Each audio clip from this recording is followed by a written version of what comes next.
Hi hello नमस्कार, मी सोनुप्रिया तुम्हा सर्वांचं स्वागत करते। गणपती आले की पाठोपाठ गौराई देखील येतात। गौरी म्हणजे भगवान गणेशाची माता देवी पार्वती होय। पार्वती देवीच्या गौराई रूपाचे पूजन गणेश उत्सवाच्या या दिवसात केले जाते। देवीचे शुभ मुहूर्तावर स्वागत करून विधिवत पूजा करून गौराईंना घरात आणण्यात आले। असं म्हणलं जातं, गौराई कोणाच्या पावलांनी आली तर दुसऱ्यांनी म्हणायचं सोन्याच्या पावलांनी आली। असं म्हणत म्हणत गौराईंना घरात घेतले जाते। काही जणांकडे 2 गौराई जोडीने बसतात तर काही जण एकच गौराई बसवतात। गणपतीनंतर गौरीचे आगमन होते। गौरीच्या स्वागतासाठी तयारी देखील बरीच करावी लागते। अगदी गौराईच्या साज शृंगारापासून ते पंचपक्वानापर्यंत सर्व काही गौरीसाठी तयार केले जाते। देवी आपल्या घरात येताना सुख, शांती, समृद्धी आणि सौभाग्य घेऊन येते असं म्हणतात। त्यामुळे गौराईला घरात घेताना विधिवत पूजा करावी लागते आणि गौरी एकटी येत नसून ती आपल्या बहिणीला देखील सोबत घेऊन येते। ज्येष्ठा आणि कनिष्ठा गौर असं पण त्यांना म्हणलं जातं। गणेशाची माता देवी पार्वतीचे साक्षात रूप म्हणजे गौराई आहे। काही ठिकाणी गौराईला महालक्ष्मीचे स्वरूप देखील मानले जाते। म्हणूनच या दिवसात महालक्ष्मी पूजन असेही म्हणतात। या पूजेसाठी सुवासिनी स्त्रिया एकत्र येऊन गौराईची पूजा करतात। गौराई 3 दिवसासाठी माहेरी म्हणजेच आपल्या घरी येतात। यामध्ये गौरी आव्हान, गौरी पूजन आणि गौरी विसर्जन असते।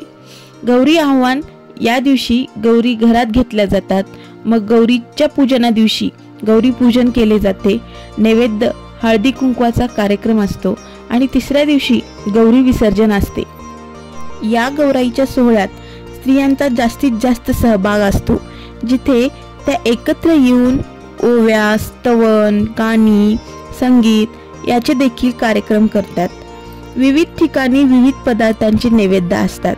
पहिल्या दिवशी गौराईंना भाजी भाकरींचा नैवेद्य दाखवला जातो। दुसऱ्या दिवशी गोडधोड म्हणजे 16 भाज्या, पंचपक्वान, पुरणपोळी, चिवडा, लाडू, करंजा यांचा फराळ सुद्धा दाखवला जातो आणि तिसऱ्या दिवशी विसर्जनाला खीर केली जाते। या पदार्थाचा नैवेद्य दाखवला जातो। ज्येष्ठा गौरी पूजनाच्या मागची एक कथा आहे। भाद्रपद शुद्ध अष्टमीला देवीने असुरांचा संहार करून अखंड सौभाग्य प्राप्त केले होते, हा सर्वांचा विश्वास आहे आणि या वृत्तात पण सांगितले आहे। साऱ्या ठिकाणी गड किल्ले बनवले जातात, त्याप्रमाणेच इथे एक गड बनवला आहे। हे बघा, शिवाजी महाराजांचा गड आहे आणि त्यासोबतच तिथे काही मावळे पण दाखवले गेले आहेत। हा एक प्रकारचा सोहळा साजरा केला जातो। स्त्रियांसाठी हा सण आत्मिक आणि सामाजिक आनंदाचा क्षण असतो। गौरी पूजन हा स्त्रियांच्या श्रद्धेचा, नात्यांचा आणि परंपरेचा संगम असलेला सण आहे। यामध्ये भक्ती, सौंदर्य, नातेसंबंध आणि उत्साह याचा सुंदर मिलाफ आहे।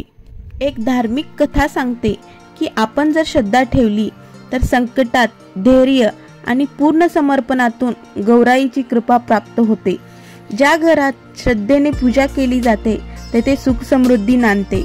पूजेदरम्यान म्हणावायचे मंत्र, विधी, नैवेद्य, अर्पणाचे हे नियम अधिक फलदायी बनवतात। तर कसा वाटला आमच्या गौराईंचा सोहळा कमेंटमध्ये नक्की सांगा।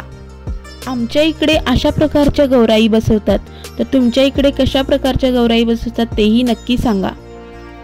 व्हिडिओ आवडला तर नक्की लाईक करा, शेअर करा आणि चॅनलवर जर नवीन असाल तर नक्की सबस्क्राईब करा। Thanks for watching.